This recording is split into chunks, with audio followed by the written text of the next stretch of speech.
कोणत्या क्षणी तुला वाटलं की आपण आता थोडंसं या क्षेत्रात जाऊन थोडं करिअर करूया, याच्यातून थोडंसं रेव्हेन्यू पण येईल? करिअर असं ठरवलं नव्हतं मी. गणपती बनवणार हे विचारच केला नव्हता पहिली गोष्ट. म्हणजे ते कसं ते होत गेलं योगायोग. म्हणजे ठरवलंच नव्हतं मी पुढे जाऊन गणपती करेन.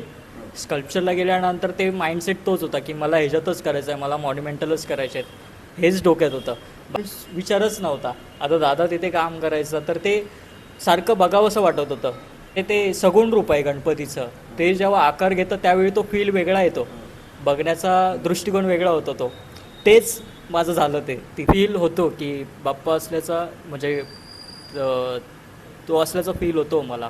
कारण की ज्यावेळी मी गणपती ब्लॉकिंग करतो ना त्यावेळी जस्ट एक फील असतो की एक निराकार रूप क्रिएट होतं आहे आणि त्याचं त्यातून सगुण रूप बाहेर येतं आहे, असं ते चालू असतं. मी फक्त एक निमित्त आहे, माझे हात चालले आहेत तेच असतं बस. बाकी तू कधी भाऊक तर नक्की भाऊक मी कधीच झालो नाही. कारण की मला असं वाटतं की आता हा गणपती कधी होतो, मी दुसरा कधी घेतोय. कारण की भाऊक झाल्यानंतर मी तिथेच थांबून जाईन ना.